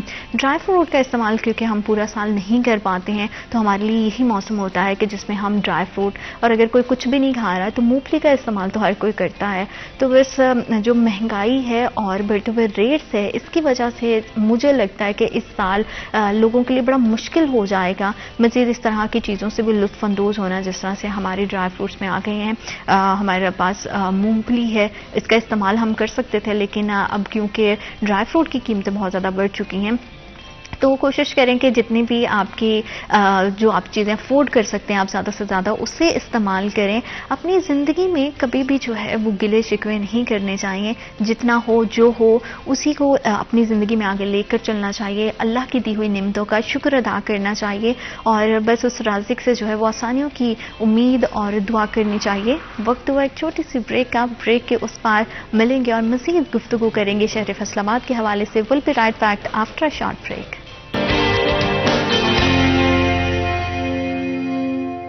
Welcome back to after short break. आप देख रहे हैं सिटी या शहर फैसलाबाद के हवाले से बात करें तो इसकी पहचान घंटा घर है और इसके इर्द गिर्द फैले हुए 8 बाज़ार हैं, क्योंकि घंटा घर जो है वो अपनी मिसाल आप है। दूर दराज से जब भी लोग आते हैं तो फैसलाबाद जो है वो क्लॉक टावर की वजह से ही मशहूर है और इसके 8 बाज़ार जहाँ पे पूरे शहर की रौनकों को बहाल करते हैं। हर तरह की चीज़ यहाँ से मिल सकती है।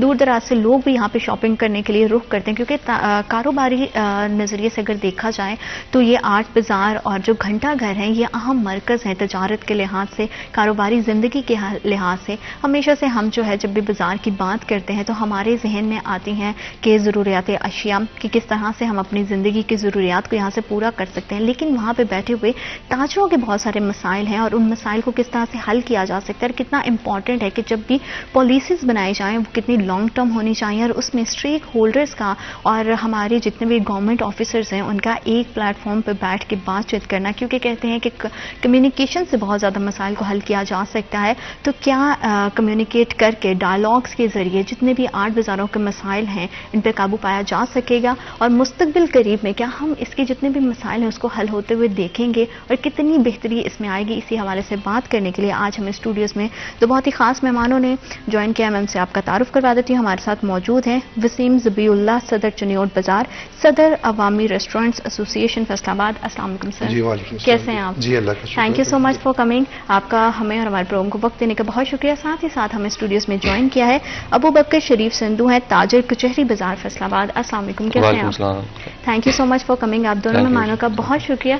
कैसे मिजाज हैं, जिंदगी कैसी गुजर रही है? अल्हम्दुलिल्लाह जिंदगी जो है वो कहने तो नाशुक्री में गुजर रही है, लेकिन कोशिश ये कर रहे हैं कि अल्लाह की शुक्रगुजारी में गुजरे जितनी जिंदगी गुजरे, और खसूसी तौर पर पाकिस्तान में जो हालात चल रहे हैं क्योंकि बहुत ही जो है हम देख रहे हैं गंभीर सूरत हाल होती जा रही है। 8 बाज़ारों के हवाले से बात करें तो फैसलाबाद को जो है पाकिस्तान का मानचेस्टर कहा जाता है, लेकिन अब जो मौजूदा सूरत हाल है उसमें हम देख रहे हैं कि बहुत सारे ऐसे मसाइल हैं जो साल साल से चलते तो आ रहे हैं, उन पर हम बात भी करते हैं लेकिन उनका हल दिखाई नहीं दे रहा है। तो उस हवाले से आप क्या कहेंगे कि 8 बाज़ारों के जैसे कि पार्किंग का बहुत बड़ा मसला है, खुली तारों का बहुत बड़ा मसला है, सीवरेज के बहुत सारे मसाइल हैं, तजावुज़ात जो बढ़ी हुई हैं उनके बहुत सारे मसले हैं। तो आप किस तरह से देखते हैं कि ये मसले कितने गंभीर होते जा रहे हैं और इनका हल क्या मुमकिन है? जी अल्लाह का शुक्र है कि हम लोग क्योंकि जिम्मेदार हैं शहर के 8 बाज़ारों के, और बतौर प्रेसिडेंट चिन्योट बाज़ार में एक काम तो अच्छा हो चुका है अल्हम्दुलिल्लाह काफ़ी देर पहले। तारों का वो मसला हल हो गया, वो अंडरग्राउंड हो चुकी है। वो भी स्टेक होल्डरों के साथ हमने ताउन किया, अल्हम्दुलिल्लाह वो बड़े अच्छे तरीके से। गाय बेगाय जो पार्किंग है, इंक्रोचमेंट है, उसके बारे में भी हमारी मीटिंग है बीसों बार डीसीओ साहब से, डीएसपी साहब से और सीटीओ साहब से भी होती रहती हैं। जब तक इदारे अपनी जिम्मेदारी से काम नहीं ना करेंगे और स्टेक होल्डरों को साथ लेके नहीं करेंगे, मसाइल उस वक्त तक हल नहीं होंगे। तो अल्हम्दुलिल्लाह हमारे जो ताजिर भाई हैं जितने भी हैं 8 बाजारों के, ये खुद अपनी मदद आपके तहत भी काफी मसलों को हल कर लेते हैं, जिसकी वजह से वो रेशो नहीं है जिस रेशो से हम कह सकें। मिसाल के तौर पर एक बाजार के मसले बन रहे हैं तो उस बाजार के आने वाले जो ग्राहक है उनकी वो कंप्लेन नहीं है जो सीटीओ साहब के पास बाई रिटर्न या डीसी साहब के पास बाई रिटर्न या पोर्टल पे जा रही है। तो उसका मतलब है कुछ जो है वो सुकून है। वो सुकून किसकी वजह से? वो जो जिम्मेदारान बाजार के लोग हैं ना, उनकी सोचो विचार और उनके जो इलेक्टेड किए हुए वोटों के जरिए जो लोग आते हैं, जैसे हम लोग अल्हम्दुलिल्लाह आए हैं, तो उनका बड़ा इफेक्ट होता है। लोग उनका कहना मानते हैं।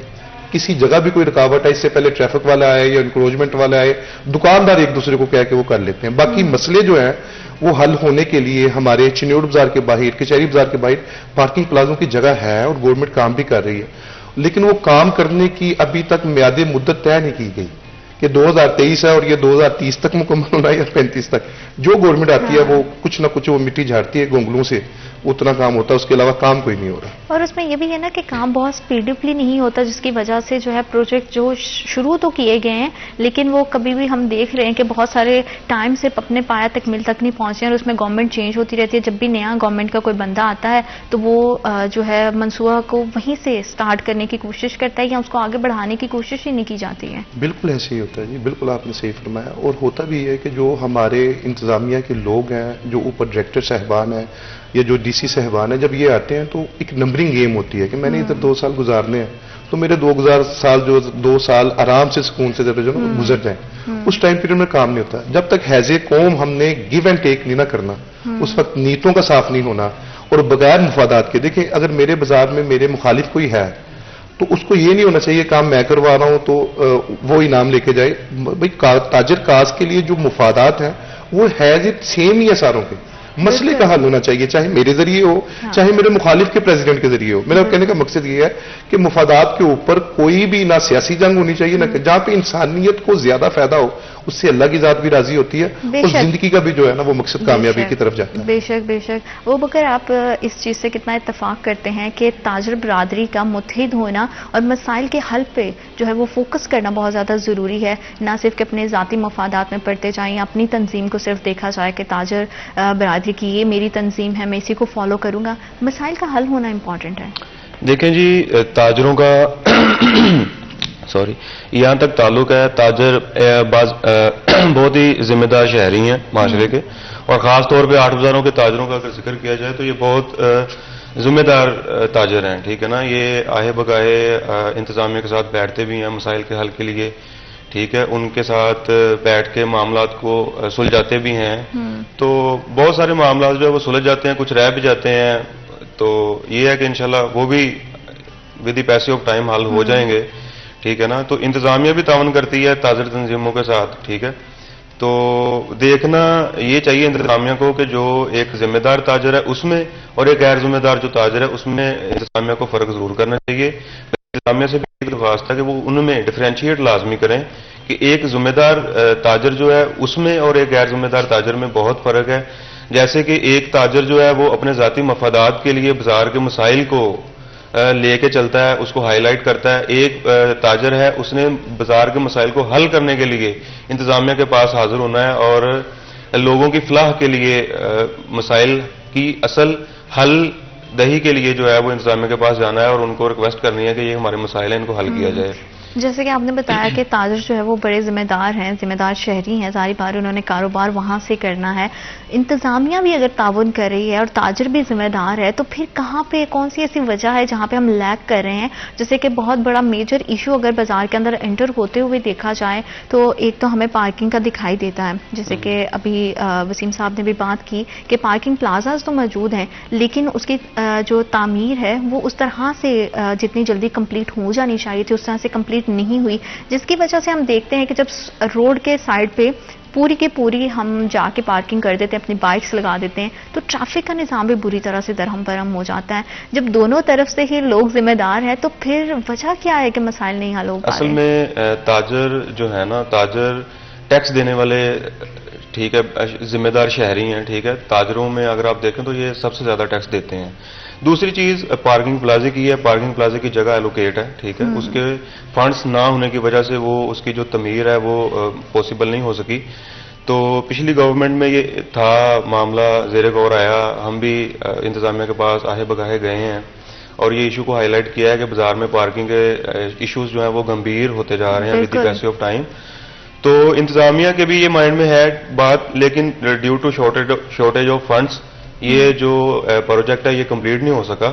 तो एक्चुअली ये जब से कश्मीर पुल बना है तब ये वो भी बहुत बड़ा एक इशू था, ठीक है। तब ये भी प्रोजेक्ट उसके साथ ही शुरू हुआ था, उसके शायद पहले ही शुरू हुआ था, लेकिन इसका फंड जो था वो वहां पे एलोकेट हो गया, ठीक है।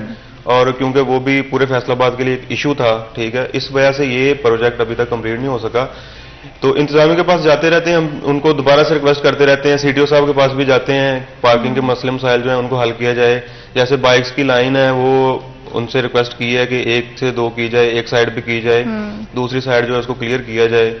तो क्योंकि उससे हम देखते हैं कि जगह भी बड़ी तंग हो जाती है और खरीदारों को भी बड़ी मुश्किलात का सामना करना पड़ता है। फिर ये होता है कि शॉप्स के आगे हमें जो बढ़ती हुई तजावुजात हैं उसका भी बड़ा मसला है, जिसकी वजह से सड़क की जो है ना वो जगह और कम होती जाती है और बीच में से ही बाइक्स भी हम गुजरते हुए देखते हैं, पार्किंग के लिए बाइक्स भी वहीं पर लगी हुई हैं। तो बड़े ही एक जो है ना वो अजीब सा माहौल हो जाता है, कारोबारी जिंदगी तो जो है वो डिस्टर्ब होती है, खरीदार भी उससे बड़ा परेशान हो जाते हैं। जी बिल्कुल आप सही कह रहे हैं, इसमें कोई दो राय नहीं है। लेकिन मैंने अर्ज किया है कि हर बंदा जो अपने ग्राहक का बड़ा वो रिस्पेक्टेबल तरीके से वो इंतजार कर रहा होता है, क्योंकि ग्राहक है तो दुकानें हैं। होता यह है कि जो हमारे ट्रैफिक हजरात हैं, ट्रैफिक वार्डन हजरात हैं, बड़े कोऑपरेटिव हैं हमारे साथ, बड़े हमारे साथ बातें उनकी बिल्कुल होती है, हर मसले के हल के लिए होती हैं। लेकिन वो मैंने अर्ज किया है कि जितना हो सकता है ना हम लोग करते हैं। हमारे 8 बाजारों का हुस्न ये है कि एक बाजार खुला है, एक बाजार तंग है, इसी तरह दूसरा बाजार खुला है, एक के साथ एक तंग एक खुला बाजार है जी। अब चिन्योड़ बाजार तंग बाजार है, अब उसमें होना ये चाहिए है कि उसमें गाड़ी की पार्किंग नहीं होनी चाहिए। हाँ जी। होता क्या है कि जब चिन्योड़ बाजार में गाड़ी की पार्किंग हो, 20 बार सीटीओ साहब से ये रिक्वेस्ट की है कि आप काइंडली एक अगले बाजार के, चेरी बाजार भी खुला है और अमीपुर बाजार भी खुला है, सिर्फ मोटरसाइकिल की पार्किंग यहां पे रखे और जो लोड और अनलोड है उसका एक टाइम फ्रेम तय करें। लोड और अनलोड से मुराद जितना सामान कपड़े का, जामिया मार्केट है हमारे साथ अटैच है, गल्ला मंडी हमारे साथ अटैच है, गोल्स हमारे साथ मुल्हक्का कचहरी बाजार चिन्योड़ अमीपुर बाजार, ये गोल मुल्हक्का चिन्योड़ बाजार से हैं। तो इनके लिए जो एसओपी हो, इनकी लोडिंग और अनलोडिंग के लिए टाइम की वो अनलिमिटेड ना हो। भाई 8 बजे शाम को आपने आना है, रात 12 बजे तक आप अनलोडिंग करें, लोडिंग करें, जो मर्जी। उससे ये होगा जब चिंची और ये बड़ी गाड़ियां नहीं आएंगी तो बाजार में एक बड़ा खूबसूरत मंजर आएगा। और ये हुआ भी था, ये हमारे सिटी टाउन नाजिम थे राणा जाहिद साहब, राणा जाहिद महमूद साहब, उस वक्त में ये बड़ा अच्छा काम हुआ था हमारे बाजारों का 8 बाजार। लेकिन बदकिस्मती के बाद में कंसेसिव कोई मजबूरियां होती हैं, कोई सियासी बातें होती हैं, कोई मौजूदा मुकामी एमएनए एमपीए हजरात जो हैं वो दबाव डालते हैं, नहीं जी गाड़ी जाने दें आने दें, फिर उससे जो जाहिर सी बात है फिर मोटरसाइकिल जो है वो ज्यादा निशाने पे आती है। मोटरसाइकिल का इतना कसूर नहीं होता। जो चिंची और बड़ी ट्रैफिक है छोटे बाजारों के लिए वो अगर बंद करके एक दफा देखी जाए तो बड़ा जबरदस्त ये इशू जो सोल्व हो जाएगा। और साथ में उसके साथ पार्किंग प्लाजे बड़ी गाड़ियों के लिए बाहर हो तो बंदा वाक भी करे। अगर हमारे मुल्क में अल्लाह माफ करे सेहत का फकदान है तो सेहत गैर म्यारी खाने या गैर म्यारी वो चीजों की वजह से ये जो कुछ हो रहा है ये इंशाल्लाह पैदल चलने से कुछ हद तक कवर भी होगा। हाँ, बिल्कुल। और क्योंकि जैसे कि हम देखते हैं कि जितना ट्रैफिक जाम होता है उससे माहौलियाती आलूदगी भी उतनी बढ़ती है और सेहत पे भी उसी तरह के मौजूद असरात हमें देखने में दिखाई देते हैं। अगर हम पार्किंग प्लाजा के हवाले से बात करते हैं तो बहुत सारे और भी जो है बाजारों के मसाइल हैं, जैसे वासा के हवाले से, सफाई के हवाले से, और किस तरह के 8 बाजारों को जो है वो मसाइल का सामना, किस तरह से उसका हल मुमकिन है और क्या उस पर डायलॉग किया गया है कि नहीं, इसी हवाले से मजीद आपको बताएंगे। वक्त एक छोटी सी ब्रेक का, will be right back after a short break.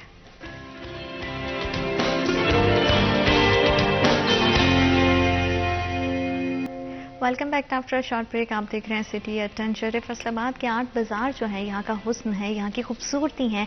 बजाय इस हुस्न को और निखारा जाए, बजाय इसके लिए और आसानियाँ और बेहतरियाँ पैदा की जाएं, लेकिन अनफॉर्चुनेटली हम देखते हैं कि साल साल से जो मसाइल चले आ रहे हैं वही मसाइल अभी तक जो है वो हल नहीं हो पाए। तो ऐसे कैसे हो सकता है कि जो है वो इसमें बेहतरी लाई जा सके। हर इंसान जो है इसमें अपनी इंडिविजुअली अगर रिस्पॉन्सिबिलिटी को फुलफिल करना शुरू कर दे तो भी हम बहुत सारे मसाइल को हल कर सकते हैं। इसमें हमारी इंतजामिया का अहम किरदार होना चाहिए, हमारी ताजर बरादरी का बहुत अहम किरदार होना चाहिए और कारोबार को चलाने के कुछ तकाजे होते हैं। टैक्सेस को पे करना जो है वो हर शहरी का फ़र्ज भी बनता है और उसकी अव्वलीन जिम्मेदारी भी है, क्योंकि इन्हीं टैक्सेस की बेस पर जो है वो हमारा मुल्की सरमाया आगे बढ़ता है, हमारी मईशत बेहतर होती है।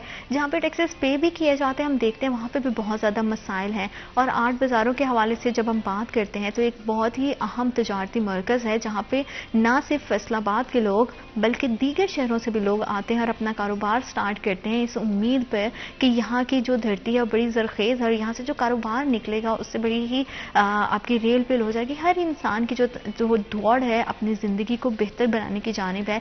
और जिस बाज़ार में हम बैठ के कारोबार करते हैं, जिस बाज़ार से हम कमाते हैं, अपनी ज़िंदगी को बेहतर करते हैं, उसी अगर बाज़ार के मसाइल हल ना हो सकें तो मुझे लगता है कि ये उस जगह के साथ और उस बाज़ार के साथ भी जो है ना वो बहुत बड़ी ज़ाती है। और किस तरह के जो है वो हमारे आर्ट बाज़ारों को मसाइल का सामना है, इसी हवाले से हम बात कर रहे थे। पार्किंग के हवाले से हमने देखा कि पार्किंग प्लाजा के लिए बजट की कमी है या क्या वजूहात है। हमेशा से हम इस पर बात करते आए हैं कि इसमें जो हमारे इदारे हैं वो शायद इसको निगलेक्ट कर रहे हैं या इसके पीछे के क्या कॉजेज़ हो सकते हैं। ये हमेशा से इसको जो है हमने मौजूद बहस बनाया। इसके अलावा और भी बहुत सारे मसाइल हैं और वो मसाइल कौन से हैं वो हम जानेंगे वसीम साहब से। वसीम साहब, पार्किंग की हमने बात कर ली, प्लाजा की बात कर ली, आपने जैसे बताया कि चिन्योट बाज़ार में जो है वो खुली तारों को जो है वो अंडरग्राउंड कर दिया गया है, which is a very good thing. लेकिन दीगर अगर बाज़ारों का हम रुख करें तो वहाँ पे खुली तारें हमें जो है ना वो दिखाई देती हैं, जिसकी वजह से बहुत सारे हादसात भी होते हैं। तो आप क्या समझते हैं कि उन बाज़ारों में अभी तक जो वायरिंग को अंडरग्राउंड नहीं किया जा सका उसके पीछे क्या वजह हो सकती है? ये सबसे पहले आपको बताऊं, एक बड़ा अफसोसनाक वाक़या हमारे फैसलाबाद में पिछले साल रोनमा हुआ था, जहाँ पे एक ही घर के 3 बेटे और एक बाप जो है वो जल के बिजली की वजह से आग लगी थी और बड़ा वो मीडिया में भी हाईलाइट हुआ था। और गालबन ये वो मौका था जब हुकूमत को ये एक बड़ा मजबूत पैगाम था कि खुदारा इन गलियों का सोचें जहाँ पे पता ही नहीं चलता मीटर रीडर को कि मीटर ये किसका लगा हुआ है। मीटर के साथ मीटर, तारों के साथ तारें जुड़ी हुई हैं, अंदर कोई चीज़ भी जो है ना वो बेलगाम ही तारें जा रही हैं हर तरफ। उसकी वजह से आग लगी, शॉर्ट सर्किट हुआ, वो घर के अफराद अल्लाह को प्यारे हुए। उसके बाद हमारी मीटिंगें हुई फेस्को के चीफ साहब के साथ, हमारी बतौर ताजर हम भी की, और बड़ा अफसोसनाक वो मैं अल्फाजों में बयान नहीं कर सकता। फिर हुआ क्या उसका कि कुछ काम होना शुरू हुआ। अब अल्लाह ना करे आपकी बात से मैं बिल्कुल हूं कि इससे पहले कोई मसला बने, जो जिम्मेदारान है उनको पहले जिम्मेदारी से काम करना चाहिए। होता क्या है, फिर फंड भी आ जाता है, फिर सब कुछ आ जाता है। जब बंदा मरने के बाद ही सब कुछ आना है तो फिर अल्लाह ना करे जो मरा होता है फिर वो इन पे डाल दिया जाए कि जनाब ये फौत इसकी वजह से हुआ। कहने का मकसद ये कि नीतों का साफ होना और इदारे का अपने मनसब और कार्य मनसब को पहचान के काम करना ये बहुत जरूरी है। होता नहीं है ये कुछ ना। हमारे 8 बाजारों में तो चले किस हद तक तारों की कंट्रोल है, लेकिन जो मुल्हका गलियां ना, जैसे जामिया गली है, गुरुद्वारा गली है, इन गलियों की अभी भी आप जाके देखें बेलगाम तारें जा रही हैं, पता ही नहीं है कहां से शॉर्ट सर्किट होना, और आए दिन महीने में 1-2 दफा आग लगती है। वो तो बचत इस वजह से होती है कि वहां पे हमारे गार्ड बैठे होते हैं। हमारे सारे 8 बाजारों में गार्ड का बड़ा मुनज़्ज़म तरीका है, बड़ा मुनज़्ज़म सिस्टम हमने रखा हुआ है कि किसी ना किसी तरफ अगर कुछ हो तो वो फौरन कॉल भी चलाई जाती, किया भी जाता है। फिर उसमें होता क्या है, वो नरम पट्टी जैसे लगाई जाती है, वो नरम पट्टी वापडा वाले हमारे फेस्को के जो मेम्बरान है वो लगाते हैं, और लगाने के बाद वो कहते हैं जी हो गया। अब वो होता नहीं है। तसल्ली बख्श नहीं हम उसे कह सकते, गैर तसल्ली बख्श काम होता है। फिर होने के बाद फिर जो ना कहने का मकसद ये है कि ये नहीं कर सकते। ये लोग क्यों नहीं कर सकते? हम तामुन करने के लिए तैयार है। ताजर हर प्लेटफॉर्म पे एहतजाज भी करते हैं। हमारा घंटाघर, हमारी आपकी फुटेज है, गवाह इस चीज के ऊपर कि कई दफा हम लोग इनको हर तरह से बुलाते हैं लेकिन हमें वो चीजें नहीं मुयसर नहीं देते। और कई दफा हमें ये जब ये पिछले साल वाकया हुआ था, हमने कहा था भाई आपको अगर पैसों का फुकदान है ना तो ताजर अल्हम्दुलिल्लाह जैसे सलाब जदगान की मदद करते हैं ना जी। और हर दफा अल्हम्दुलिल्लाह हर साल ताजरों का एक नाम आता है कि भाई ताजरों ने बहुत अच्छा और फैसलाबाद का पंजाब में दूसरे नंबर पे होता है कि इतना अच्छा ताजर। तो मैंने कहा हमें कोई कोटेशन बना के दें, आपको कितने पैसे चाहिए, हम आठों बाजारों से इकट्ठे करें ताकि ये सारा सिलसिला हो। नहीं जी उसके लिए हमें बड़ा पीछे जाना पड़ेगा, बड़ा ऐसा करना पड़ेगा, आप उसको मिले। कहने का मकसद ये कि वही मेरे वाली बात कि एक टाइम फ्रेम होता है हर बंदे का, चाहे वो फेस्को के चीफ साहब हैं, चाहे वो एक्सीम साहब हैं, चाहे जो कुछ भी है, वो एक उन्होंने कहा होता है यार मैं केरी जब दे पाएंगे, मैं क्यों करा, इसमें से कोई ये ना आ जाइए ना, ये काम होते हैं। तो माजरत के साथ जब तक इदारे नेक नीति से अपना काम नहीं ना करेंगे, ताजरों को भी जैसे टैक्सों की बात की है, टैक्स देने में भी फिर वो रुकावट आएगी। बिल्कुल, और जो टैक्स दे रहे हैं वो भी उसी तरह से पिस रहा है, तो उसके लिए बड़ी मुश्किल हो जाता है फिर टैक्स को देना।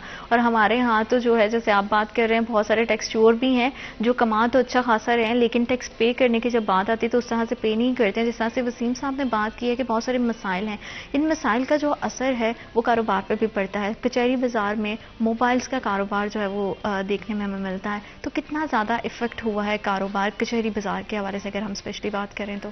कचहरी बाजार में देखें मोबाइल्स मार्केट है बेसिकली ये, ठीक है, मोबाइल एसेसरीज के साथ मार्केट है ये। तो ये सारे जब मसले मसाइल इकट्ठे होते हैं ना तो वो एक ताजर के ऊपर इफेक्ट करते हैं, ठीक है।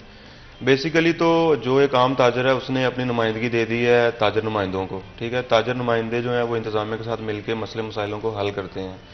लेकिन जैसे वसीम साहब ने बात की कि मसले मसाइल उन तक पहुंच जाते हैं, हर बंदा एक अपने टाइम पीरियड के लिए आता है, उसके बाद वो चला जाता है और उसकी तरजीह जो है वो लोगों की फलाह के लिए कम है और ज़ाती मफादात के लिए ज़्यादा है, ठीक है ना। तो इसका असर जो है वो ताजरों के ऊपर बहुत ज़्यादा है, बेशक वो कचहरी बाजार का है, बेशक वो अमीपुर बाजार का है, बेशक वो चनियोड़ बाजार का है या वो जंग बाजार का ताजर है।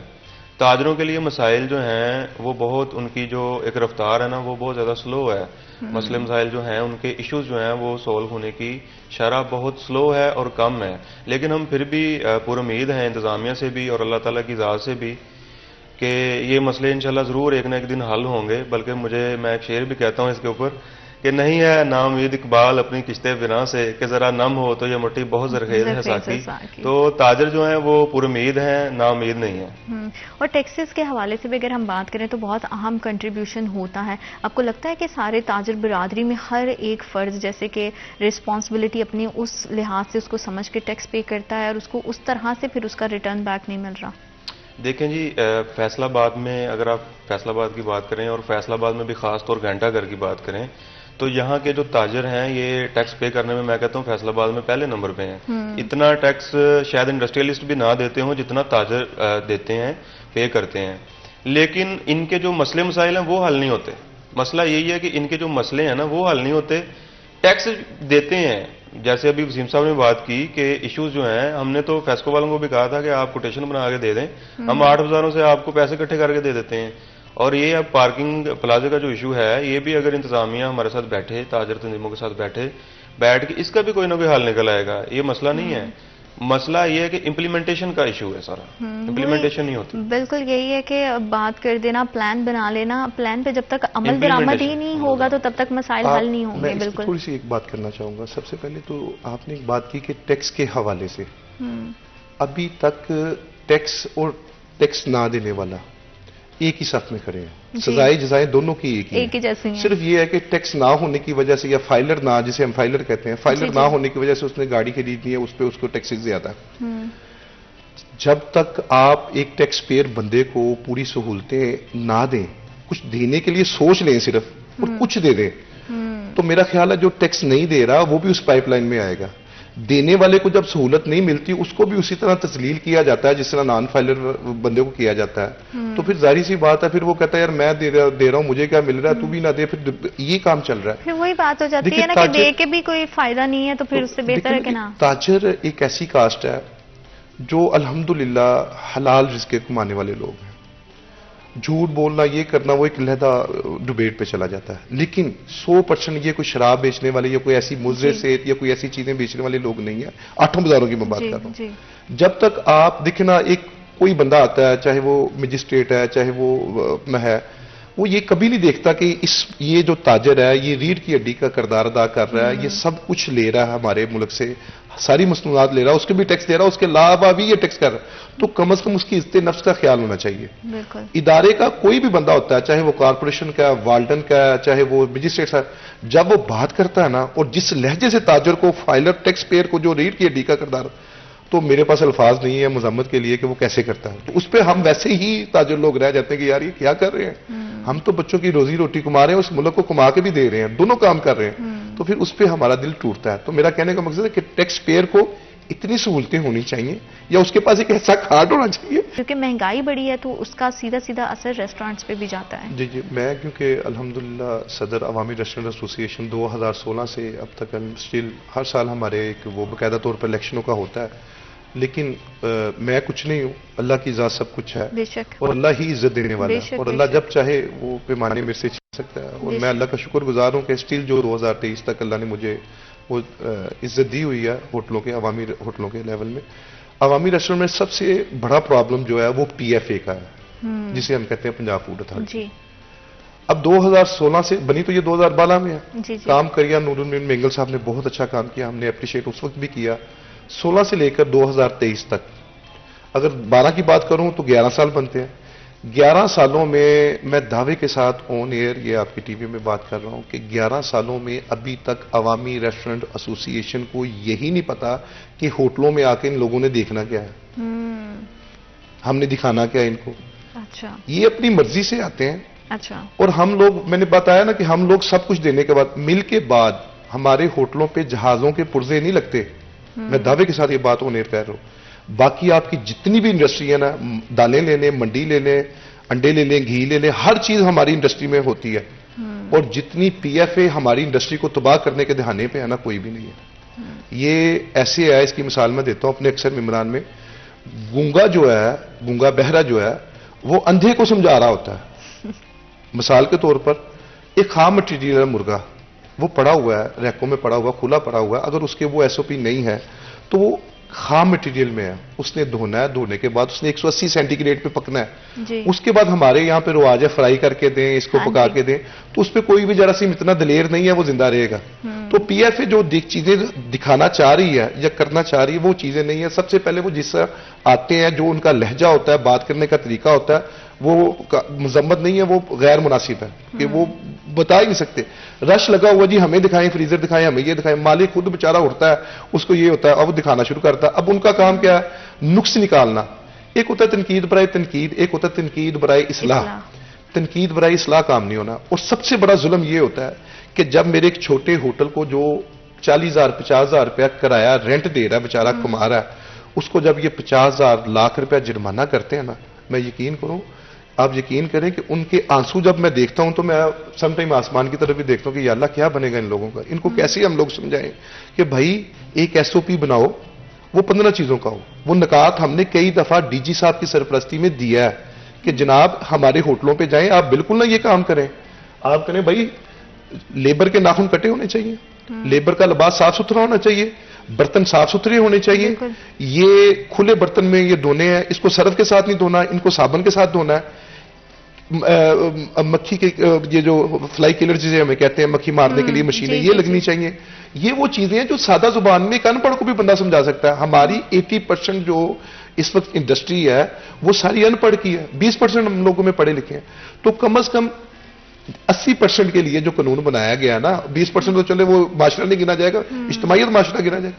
वो 12 या 16 SOP दी जाए, मालिक आए सुबह सबसे पहले वो 16 SOP देखे, मेरे बर्तन भाई साबुन से धुल रहे हैं, बर्तन साफ हैं, नाखून बड़े हुए तो नहीं, और साथ में किसी के जख्म तो नहीं लगे हुए। जब ये सारी चीजें ठीक है तो वो बड़ा मजबूत होकर जमीन पे बैठेगा। लेकिन जब ये लोग ऐसे आते हैं तो ये बंदा जो काउंटर पे भी बैठा ना, ये अपने गले पे बैठा, वो भी नीचे गिर जाता है कि यार अल्लाह खैर करे। वो भी ना दीवारों पे लग रहा होता है कि मैं इनको कैसे समझाऊं भाई, मैंने दिखाना क्या है, इन्होंने अपनी मर्जी से देखना। मेरा कहने का मकसद यह है, इसमें फ्रीजर की भी सफाई सुथराई लिखें। आपकी बसासे से मैं ये कहना चाह रहा हूं कि हमारे अवामी रेस्टोरेंट का सबसे बड़ा मसला PFA है। जब तक PFA, और जब सील करते हैं, खुदा की कसम, मैं कसम खा के कहता हूं, हमारी इंडस्ट्री, मिलों के बाद जो इंडस्ट्री बंद हो रही है, हमारी होटल इंडस्ट्री भी बंद हो रही है। ये गैस की शॉर्टिंग की वजह से हम लोग 16 घंटे लोड शेडिंग होती है, और बिल का MTB जो इन्होंने बढ़ाया हुआ है उसकी वजह से बिल उधर ही खड़े हुए हैं ऑलरेडी।